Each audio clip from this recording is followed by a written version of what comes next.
Great. Welcome, everyone. We're going to let everyone get signed in just a minute, and we will get started.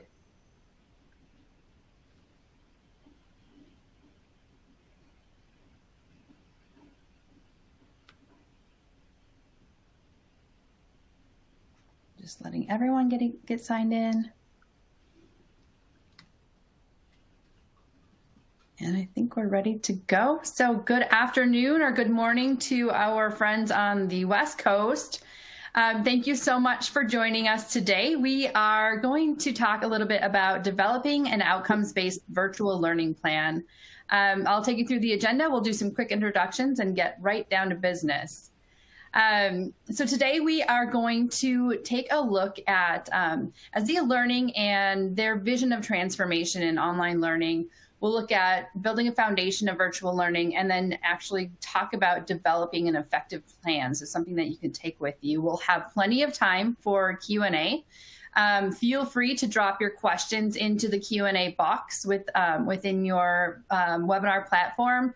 And also our chat is open. So if you want to drop where you're from or any questions in there, go ahead and take a look and interact with each other.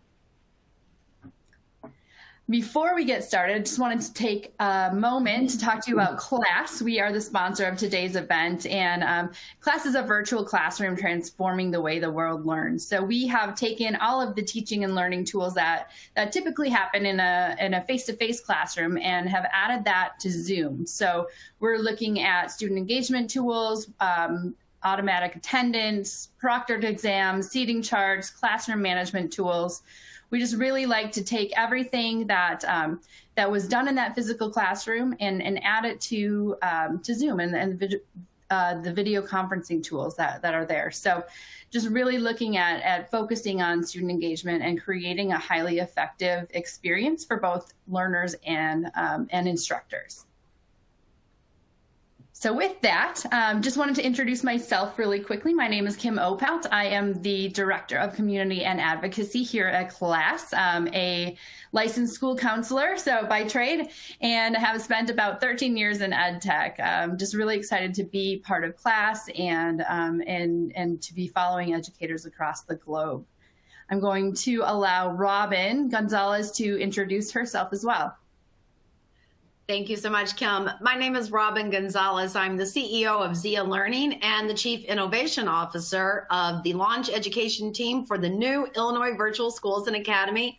I'm super excited to be here with you today to share with you our journey of transformation and innovation, and looking forward to finding out more about your schools and what you're doing. Thank you, Robin. So excited to have you here. And like you said, so glad to have our audience here. So we're going to get to know you for just a quick second. So if you can take a second to fill out the poll that has just launched. What grade levels do you work with? Here, I'll go back to here to give you a second to do that. And it looks like we have a good mix. This is great. So about 50% high school, that's great. Elementary and middle school, and even some pre-K in there. So a great mix of educators, and we will be able to really cover the whole spectrum of pre-K through 12 in this talk. The next question, we just wanted to kind of get everyone's brains going. So if you want to just type in the chat, what are you thinking are the benefits of virtual learning? Or what are you seeing as the benefits of virtual learning? So go ahead and take a couple seconds and enter that in the chat, and we'll kind of review those.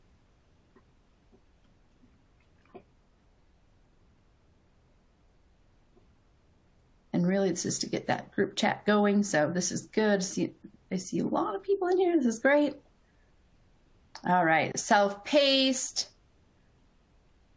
Flexibility. Absolutely. Providing equity and teacher retention. That is definitely something we'll be covering today. True individualization. I'm really seeing a lot of, just ways that we have really evolved over the past couple of years. And I think that this is exactly what we're going to be covering today. So a really great way for us to access all students, regardless of space or place. And I think we'll move forward, Robin, with you giving your overview and your vision of transformation. Very excited to share that, and really energized by the conversation going on in the group chat. I think I could have a presentation just from that alone. Right. So many amazing schools and districts and organizations, and really excited to present to you all. So, starting off, with how we got here. So in 2021, we say 3 very surprising things happened. One was that the Chicago Virtual Charter Academy, which had been a long-standing program in Chicago public schools, abruptly closed just 3 months prior to the pandemic, and couldn't have possibly known, obviously, how much we would come to need virtual learning in the coming year. But yeah, so Chicago Virtual Charter was a program that I oversaw when I was at Chicago Public Schools. I had the opportunity to serve as the director of online learning for about 8 years for CPS prior to going off to form Zia Learning and getting to work with schools across the nation. So it was a sad day to see that Chicago Virtual Charter would close. And then second, just about 4 months ago now, the Illinois Virtual School announced that they were closing. So that was, kind of a shock, I believe, across the entire state. And of course, the big surprise that happened in 2020 was COVID itself. But seeing 2 of the most vital programs in the state of Illinois close during that was a real problem. We need service more than ever. We need remote, virtual, online, blended, hybrid, any possible solution we can to solve for all of these education issues. So it was definitely a deficit in programming, and at the same time, somewhat understandable. The Illinois Virtual School had been around for 20 years. It had reached an all-time enrollment of 10,000 students, and was really a great program, a legacy of quality. In fact, many, many years ago, I was one of the founding teachers of Illinois Virtual School back 20 years ago, working with Matt Wicks and others. So I really knew the vital importance of the program, and the fact that there were relationships and service to almost 500 districts across the state. So it really was a shock, but what we have to share instead is great news, because instead of closing, we were able to work with some incredible partners, with some really amazing people in the philanthropic world, with foundations, with funds, with folks in the industry. Instead of closing Illinois Virtual School, we're super excited to announce that it is actually reopening, relaunching, and has full continuity of services. So the Lake County ROE, through the Illinois State Board of Education, stepped in to expand Illinois Virtual School. And now we are going statewide again. We are offering all the programs and services that we always have, including the credit recovery and supplemental courses, but also for the first time ever, full-time virtual school options for Illinois students. The new Illinois Virtual School and Academy is going to have that solid reputation of IVS and the institutional IP, all those existing relationships with districts. But more importantly, we're doing something new. And that's what I wanted to talk to you about today. So something I've been saying quite often is, if online learning had been born of the Web 2.0 movement rather than the Web 1.0 movement, how different would it be? And so for those of us that have been around for a long time, I have, we realized that we were bound by the tools that we had at our disposal. We were on dial-up when we first began to implement virtual schools across the United States and online learning programs.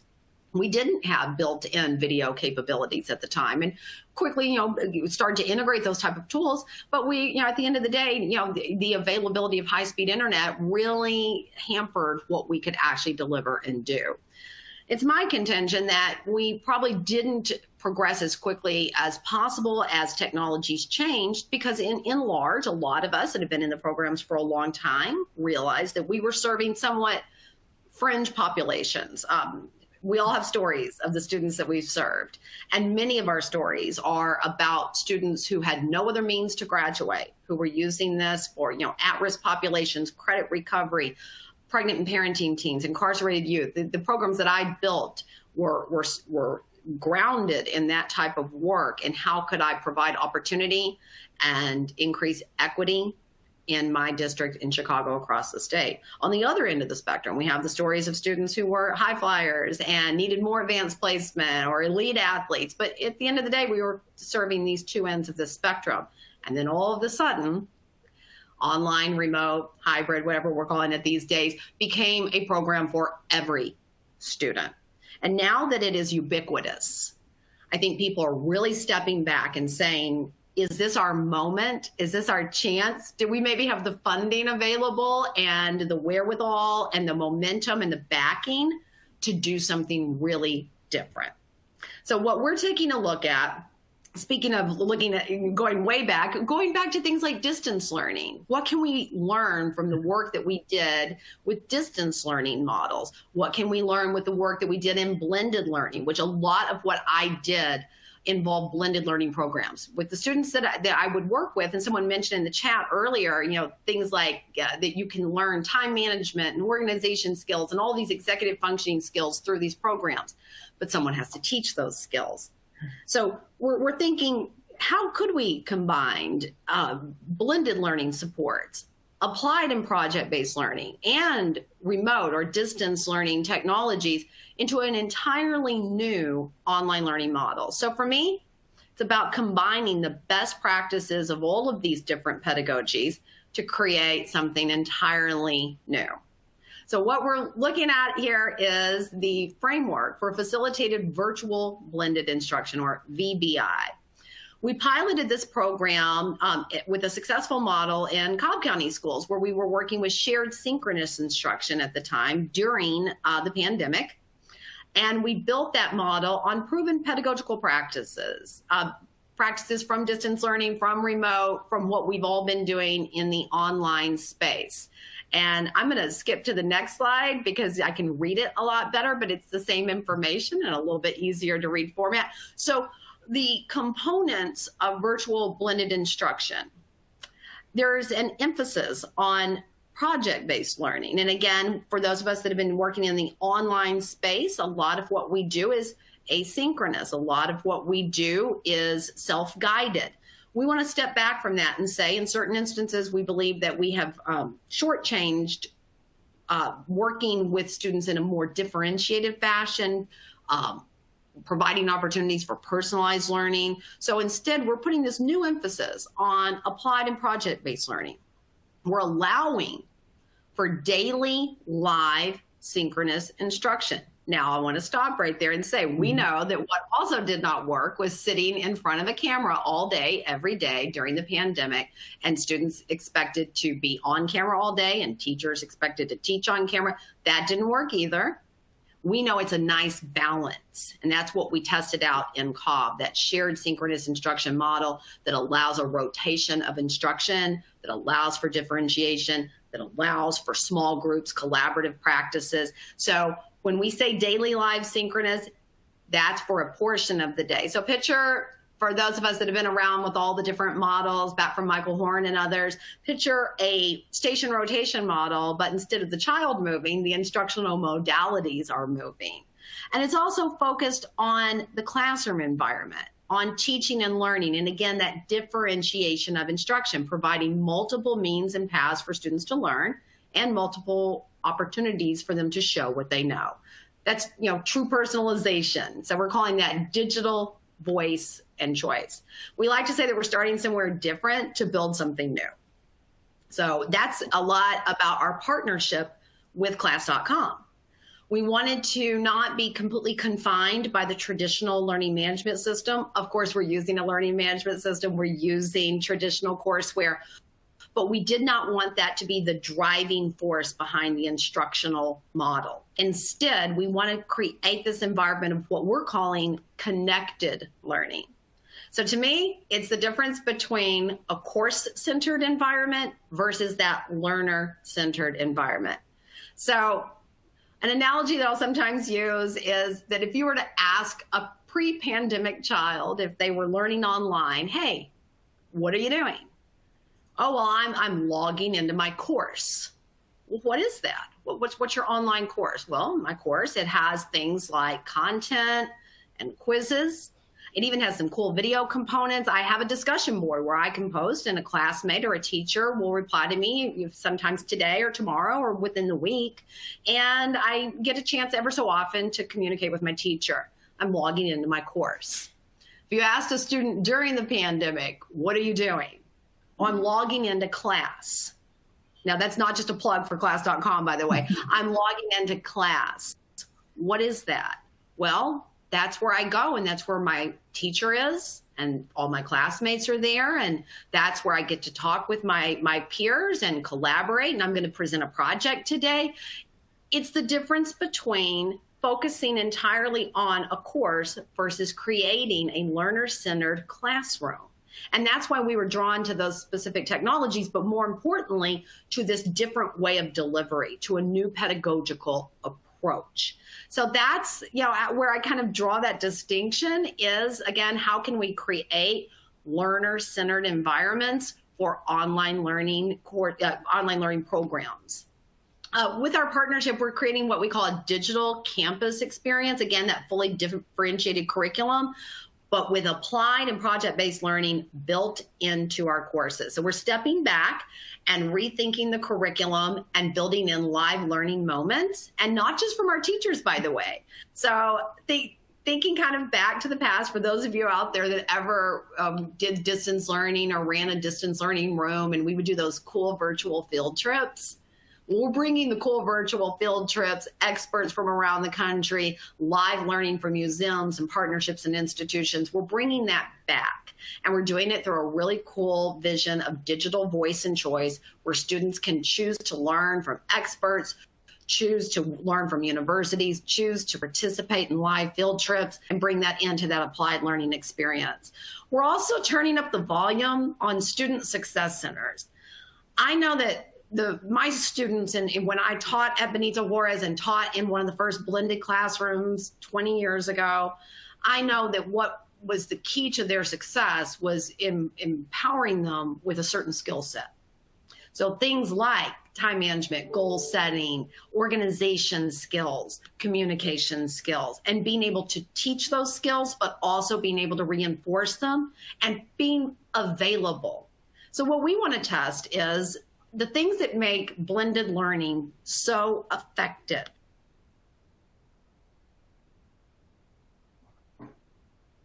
I apologize there, my camera cut for a second. The things that make blended learning so incredibly effective, like being able to coach our students and mentor them and facilitate the learning process and focus on that executive learner skill set and social emotional learning.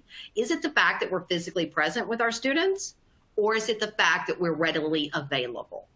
So in this new model, we will have real-time student success supports, academic availability, counseling availability, success coaching availability, and technical support too, but being able to be present for students when they need support, not having them wait on questions. If a student hasn't logged in, not waiting until the end of the month to find out why, or even the end of the week, but reaching out in real time, being available for students to reach out for us. We also know through the pandemic, so much was learned about the home life of our students, about the home supports that were either there or not there, and the mental health and wellness of our kids. So we know that it's paramount that we provide those supports, that we are available, that every student is going to have different levels of obstacles and challenges and different levels of support. So we're committing to being there with our kids, present and available in real time. At the same time, we also want to make sure that the students are available for one another and building out those real communities. And we all know that real relationships and real communities can be built online. And the more that we stress that and allow for that, then a more engaging environment is what we will get. Mm-hmm. Engaging is a word that is used, engaging and interactive. I would say that if people were describing online courses and online programs, those would be the two words that are most often stressed in marketing. These are engaging courses. These are interactive courses. And there has definitely been such incredible improvement over the years in what an online course can offer, and they are more engaging. They do have more interactive features. But to me, true engagement happens when students are engaged in the learning process and engaged in a classroom environment. True interaction is when people are interacting with one another, even if it's through technology, not necessarily face-to-face. So when we say interactive and engaging, we definitely want awesome courses. We're going to continue to emphasize that, but we want to build an entirely new classroom learning environment. So we're going from courses to classrooms, from content-centered to student-centered, and from canned content to applied learning. From, I think about what's happening now in the world. How could you possibly deliver a world history course and not have moments to stop right now at this very moment and discuss what's happening in our world? We don't want to just deliver click and get content, right? We want to go from discussion boards to real-time engagement where we're having authentic debate, discourse, and quality discussion with our students. And certainly we want to move away from that instructor of record movement instead to that real-time access, highest caliber teachers. So some of the biggest problems that we're working to solve right now, and I think that online education has always been the problem solvers of the industry. So if we don't know how we're going to have all these students graduate on time, online learning. We don't know how we're going to offer more advanced placement, online learning. We don't know how we're going to have electives and programs or reach our hardest to reach students, online learning. Well, now the biggest crisis in education that we've ever seen is happening, teacher shortages. Teacher shortages are predicted to continue for a decade. It is a persistent problem across the nation, and in Chicago, it is a critical issue across the state as well. So we're leveraging this model to address the teacher shortage and looking at hybrid and high flex models across the state where we can allow for blended instruction within the school environment. So I close on this to say that we're just attempting to innovate and disrupt a 20-year-old model, but I think that most folks and a lot of the people that are on the call with me are also innovating in this space too. So we're not doing this alone.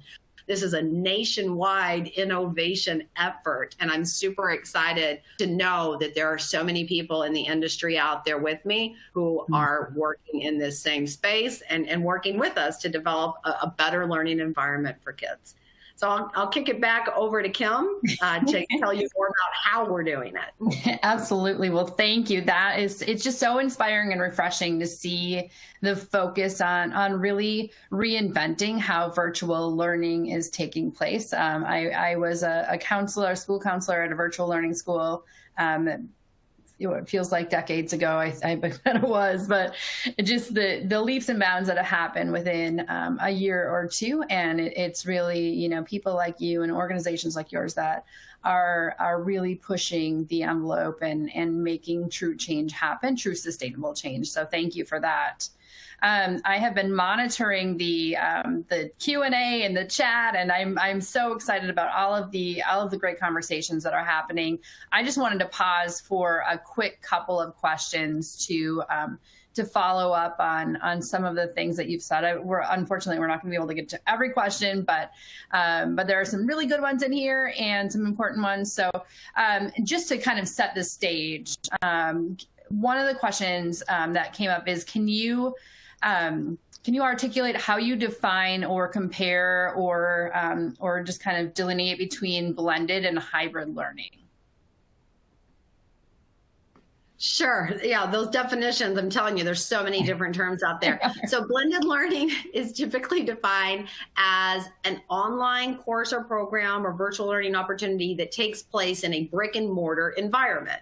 So the entire learning experience is may be completely conducted online as far as the teacher, the instruction, everything that's happening is online, but it's happening in a brick and mortar environment. Why do people do that? Because of access, because not every student has the same level of access, because of those mentor supports that I mentioned.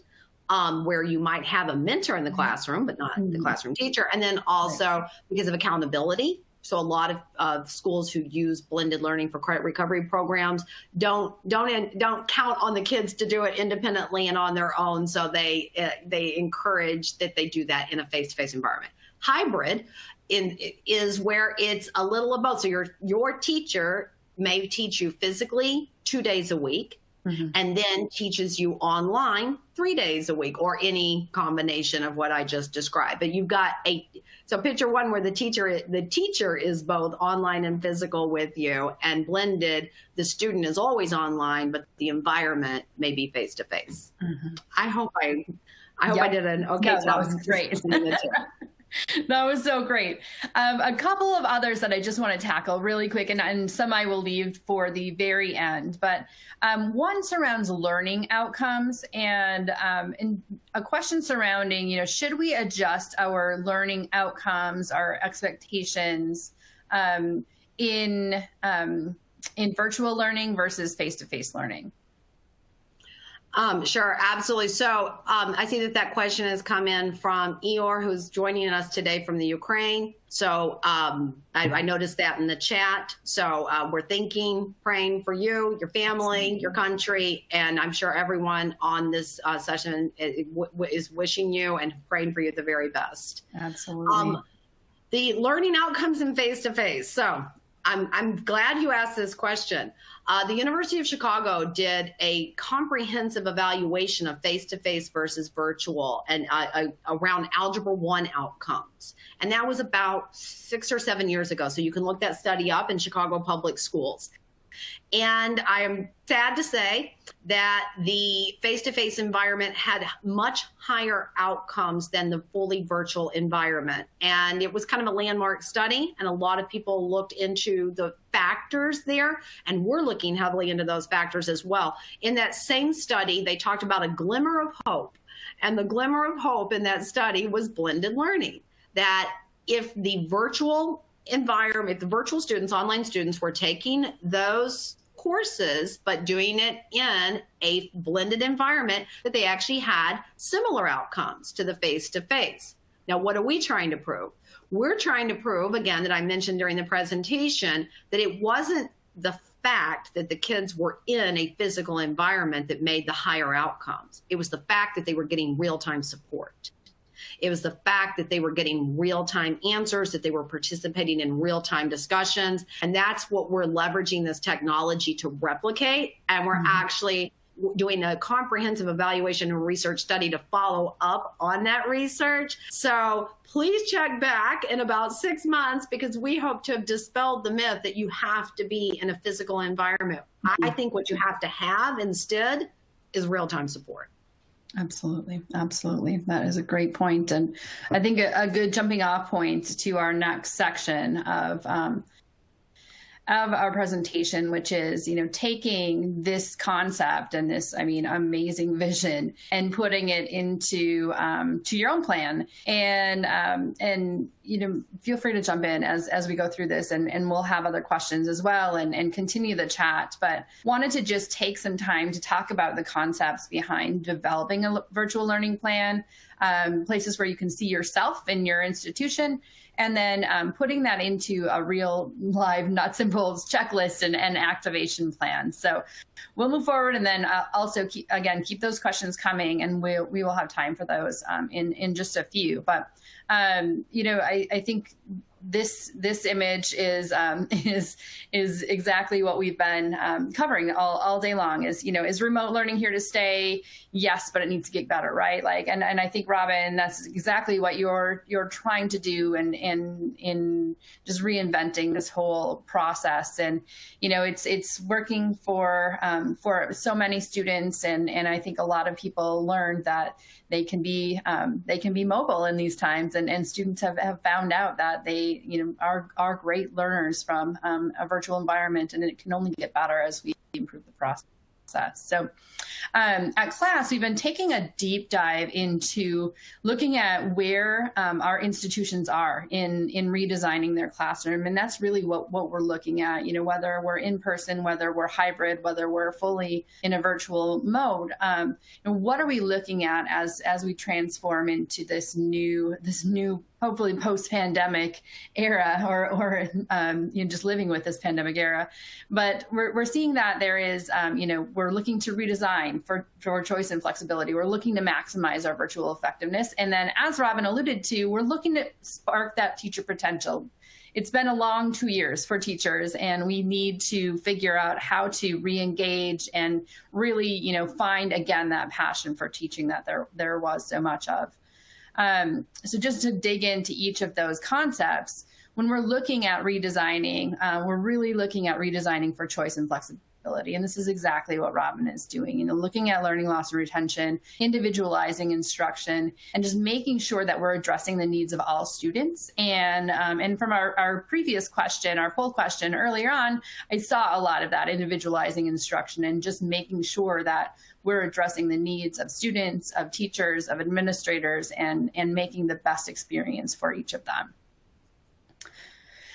When we look at that maximize category, this is one of my favorite concepts, but we're looking at maximizing for virtual effectiveness. And this is really kind of a readiness continuum that we've been seeing within schools and districts of all sizes and all locations. So we're looking at revive, redesign, and reimagine categories. So we're seeing, that there are schools in the revive category where we're just trying to kind of get by and bring in, the elements of virtual learning that we can, but looking forward to that pre-pandemic state of face-to-face learning and even maybe virtual learning where it was.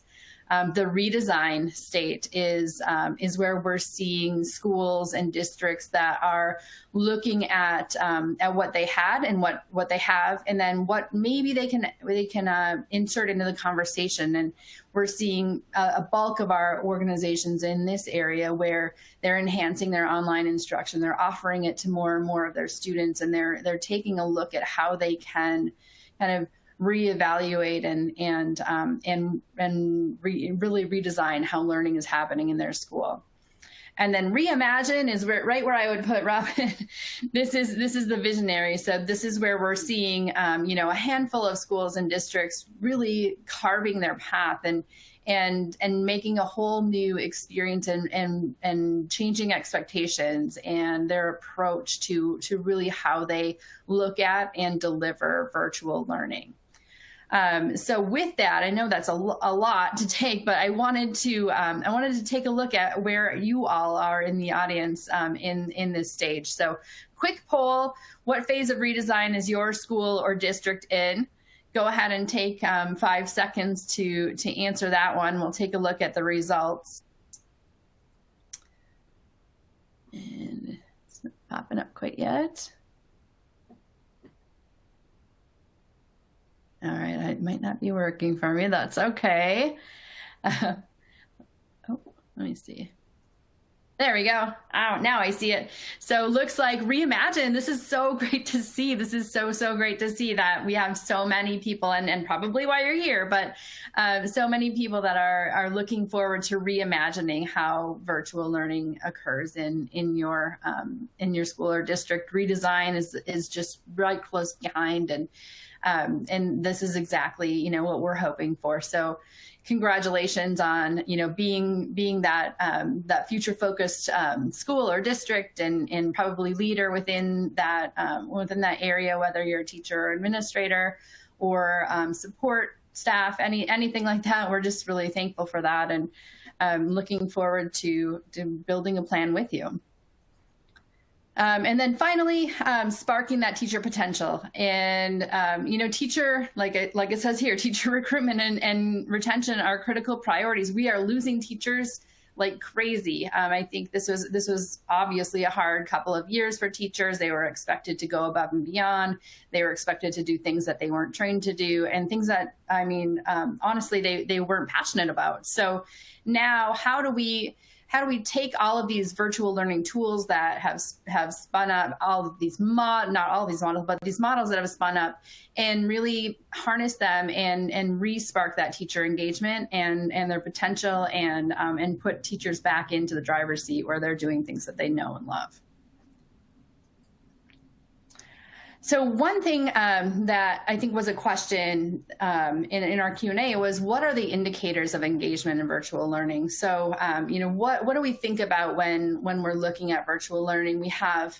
Obviously, we have attendance, we have comprehension, growth, all of those types of things. How are we looking at participation and talk time and, the number of questions that are being asked within a class, a poll or quiz participation, chats? If you have other indicators of engagement, please drop them in here. It's really hard to try to decide, we're losing in a virtual environment what we had in that face-to-face environment that we've been relying on with just just nonverbal skills and things like that. But I think what we're gaining with our virtual learning tools and something that we've been working really hard on at class is just measuring those other metrics that we don't normally quantify within the physical classroom. So if we know how long a student is talking, it might not be something that we are able to write down when we're in a physical classroom, but when we're looking at it in a virtual classroom, in a virtual synchronous classroom, then we're able to identify those students who might not be engaged, who might be having a hard time comprehending or just paying attention at all. So those are all really interesting ways that we can bring that virtual classroom and step it up a notch. So when we're looking at building a foundation for engaging virtual lessons, it's really important to take a look at, how are we enhancing our synchronous programming?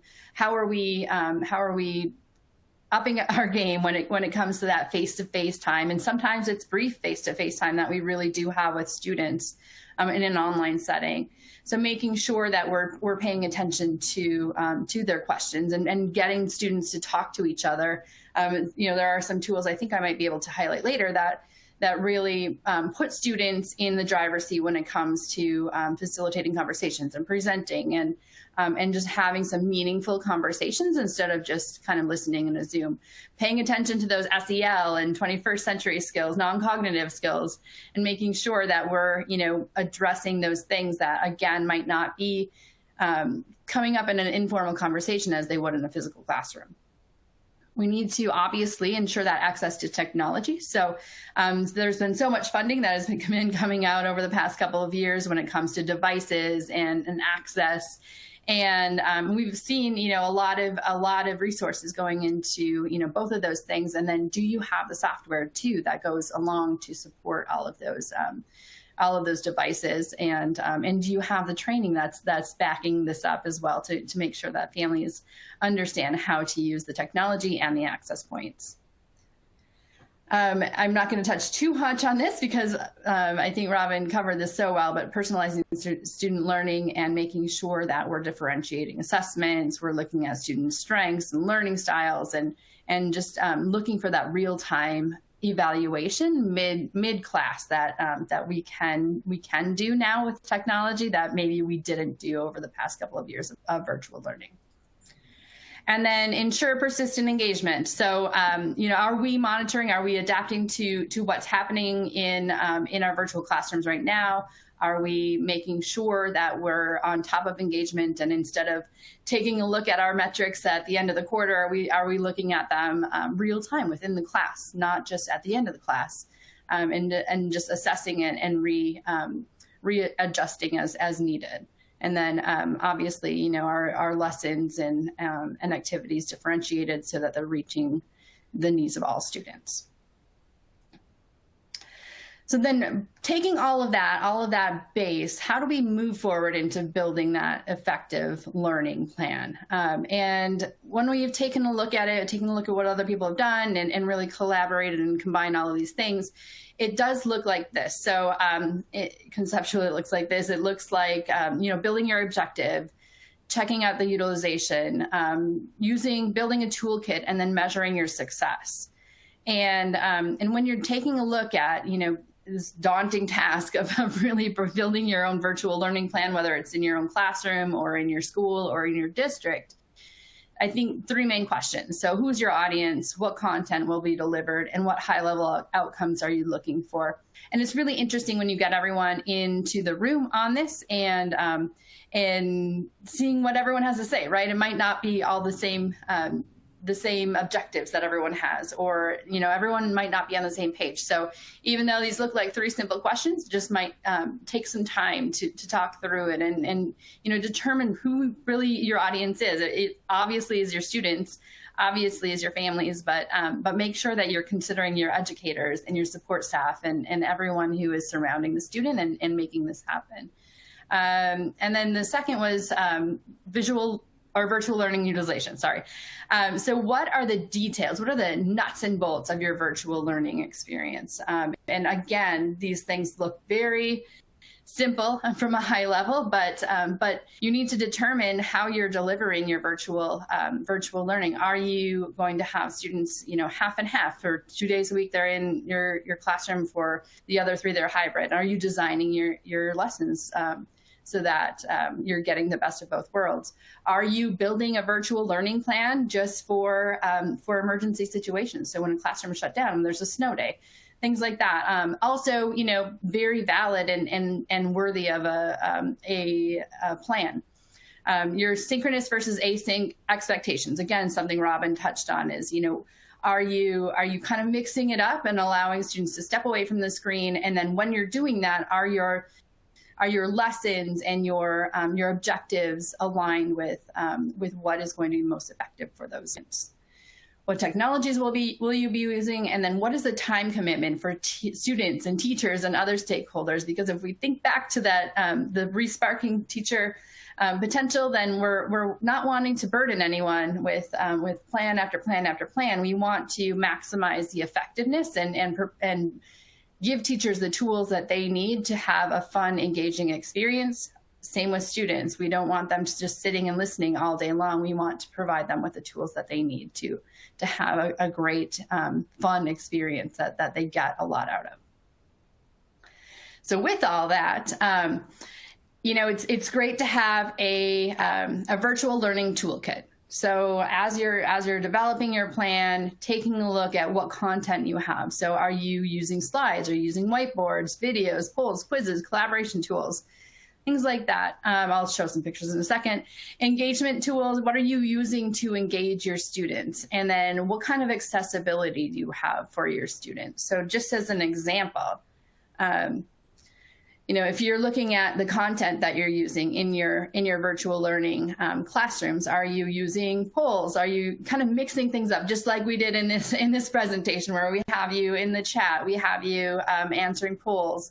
If it were up to me, I would have all sticky note activities, because I love sticky note activities. So and quizzes and it's everything embedded and at your fingertips, so that you can easily and successfully deliver this in a seamless experience. When we're looking at those engagement tools, this is just an example of what we have on class, but you know, are we taking a look at, again, chat? Are we looking at how much time students are spending on task? Are we looking at who's raising their hand and who's raising their hand most often and who's talking most often? And then are we also taking a look at, you know, breaking those classrooms into smaller groups where you can divide people into breakout rooms, but then you can oversee and deliver different content to each group, check in on them when they have a question. And that's one of the beauties of classes, that you can actually, you know, drop in as needed and differentiate those activities that are happening in each group. And then when you're looking at accessibility, you know, it's definitely something that is of top priority, and it's also a challenge, and it's one of the questions that I'm going to ask Robin soon. Is, you know, how do we increase accessibility while also increasing engagement and making sure that we're serving all students regardless of their needs? So you know, do we have sign language cam? Do we have transcriptions? Do we have ways to pull students out one-to-one? I mean, spoiler alert, class does, but those are all things that we were paying attention to when we were building this product and making sure that we are able to serve all students. And then just taking a look at the utilization. So, so what are the details of your learning experience? You know, are you looking at engagement indicators? Are you looking at attendance? Are you checking in on milestones? And then are you also looking at student and family sentiment? So both, you know, subjective, objective, hard numbers, and more of those non-quantitative things. Just always checking in and revisiting what, you know, how things are going. Both by the numbers and just by asking. So finally, pulling it all together, we have this checklist, and all of you will receive this deck. But you know, as you're building your own learning plan, looking at determining your outcome, determining your lesson format, looking at your accessibility considerations, understanding your engagement indicators and techniques. And then also, you know, socializing that plan and making sure that that not only are your students and your teachers and your administrators on board, but also that your families understand what's happening, that your community understands, and your school board and your parent association, that everyone's aware of what's happening and can see your good work. And then assessments mid-lesson and post-lesson, indicator thresholds, re-engagement plan of, you know, anyone who has kind of fallen off, whether that be a student or staff or family, and then lesson assessments as well. So that is a lot. And I see that there's just, again, such good conversation happening. One quick thing, and we do have the resources tab within your webinar platform, so go ahead and click on that. But with that, we are going to dip back into questions. And I know, like, there are just so many questions, Robin, for you that I'm going to bring you back into the conversation for. So, absolutely. Yeah. And one is, I do want to go back to that accommodations question, because it's come up a couple of times. And, you know, what supports and accommodations should we be paying attention to? Are we utilizing currently to ensure that academic access and meaningful engagement for students with disabilities in a virtual learning situation? Sure. And so much of it now, in that instance, a lot of that does begin with ensuring that the courses that you're using are compliant. We work very closely with NSQ and Quality Matter standards and the courses that we author and the programs that we build to make sure that all of those accessibility requirements are not just met, but are exceeded. It does come to, once you get past that courseware and get into the learning environment, it is a lot about that differentiation, and not just for students that have, you know, an IEP, or not just for our English language learners, although these are very critical issues, but every student benefits from a highly differentiated learning environment. Mm-hmm. And that's the cool thing about universal design for learning. When you're following those principles, you're not just meeting the needs of your special populations, but you're increasing that engagement for all students. One of the cool things about leveraging more synchronous learning opportunities within your virtual learning program is that then the teacher themselves can start to make some of those modifications. So whether that be small group or one-to-one instruction, whether that be that the teacher themselves can present the material in a different way, but obviously then technology can play a huge role as well, with audio enhancements, with subtitles, and all of the cool things that we can do through tech. Mm-hmm. But I do say that, you know, that synchronous component gives you that chance to provide the supports that an online course, a canned online course, is just, you know, it's never going to go that last mile. And that's when the teacher gets to do what we do best. Right. Absolutely. Absolutely. A couple of tactical questions. I think one is around virtual field trips, and how, you know, what kind of tips do you have on virtual field trips, and how can we make those fun and exciting and effective? Well, the cool thing about virtual field trips, again, they've been around for a long time. I think they lost popularity. I'm not really sure why. They were actually more difficult to pull off back in the day when we had to have our big giant room systems and our video conference systems, and they were tied to space and place. And now that they're via webcam, anyone can leverage these types of technologies and tools. We use different programs. So we don't try to go out and build our own virtual field trip experiences, because that would be a full-time endeavor in and of itself. So there are really great, and we can put this up in the resources as well, listservs and organizations that provide you access to quite literally hundreds, actually thousands of virtual field trips. And you can do that through different companies. You can do that through different organizations, philanthropic organizations. And what they've done is just compiled the best of the best from different museums and institutions and universities and industry experts that just put these field trips on regularly and have regular schedules and calendars and dates so that you can build them into your curriculum. It can be tricky. There's good reason why a lot of what we've done in this space has always been asynchronous, because again, we always say anytime, any place, anytime, any place. And so now we're talking about fixed time and place. You can always use the recorded options, number one. But the other is for us, how we're solving for that is giving the students ownership of that, giving that agency to students. So you're doing a project, you get to choose from these thousands of vetted virtual field trip options to add to your learning experience. So that's part of what we mean by digital voice and choice. And I think it piggybacks on one of the questions that I've seen kind of replicated like 4 times in the Q&A, which is all about techniques for engagement and motivation. Yes. Yep. Mm-hmm. That's a big one, so it's not just a carrot. It's not just, this is the cool, fun part, but rather it is increasing that engagement. But for me, the biggest tip for increasing student engagement is knowing your students. So and that would be for the face-to-face classroom, obviously, as well. So once you get to know your students, then the big question you have to ask yourself in a virtual environment, are your students' interests and lives and perspectives reflected in your course? And if you're using strictly just going straight from the canned curriculum course, it's highly unlikely that the individual student's needs, interests, and life experiences are reflected. You can build that environment. And so the more that you know about your students and the more that you personalize learning, even in my opinion, virtual learning is not personalized learning, but we can better personalize the virtual learning experience for students. These are 2 very different things, but we can borrow a lot from the personalized learning movement in terms of making our classes more engaging for individual students. So individualize the instruction. Know your students and families. Reflect their interest in your course. Don't just go with the canned discussion boards that were already populated in your course from the person who had it before.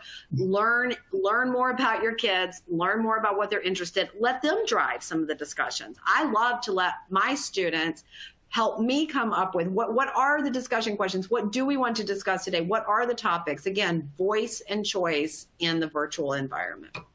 Amazing.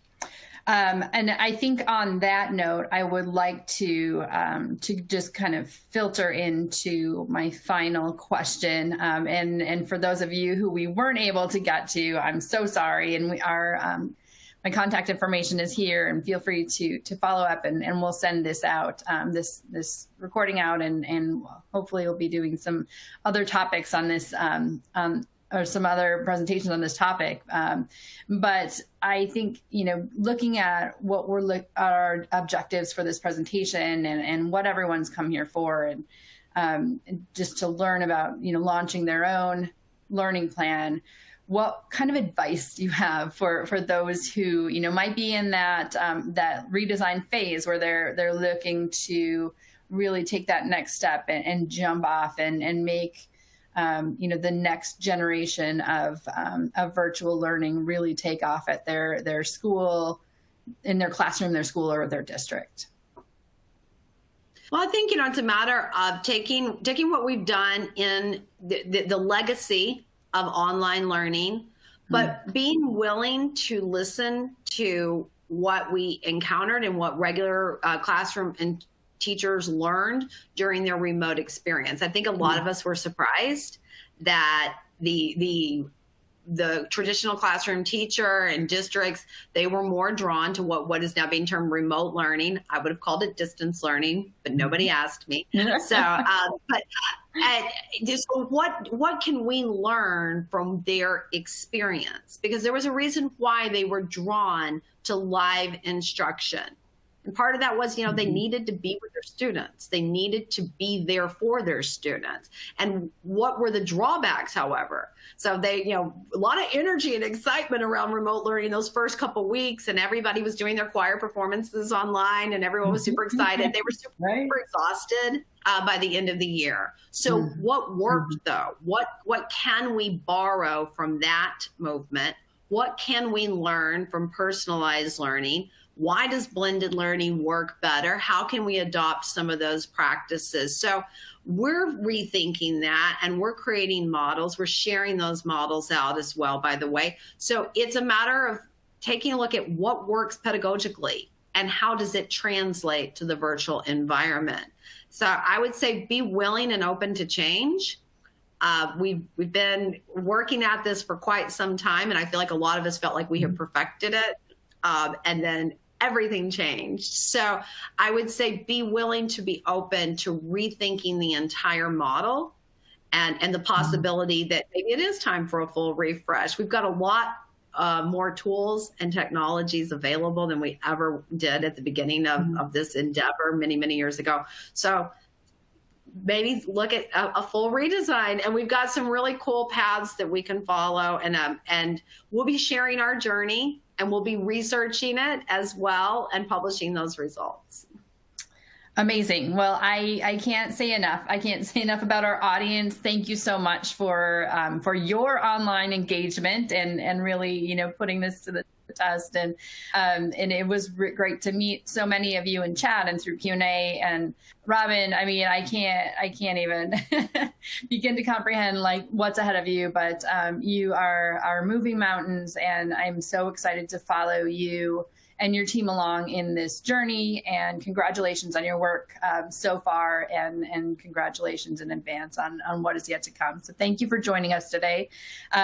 Shameless plug for anyone who wants to learn more about class. You can obviously go to class.com. Again, the website, very much. Thank you. will be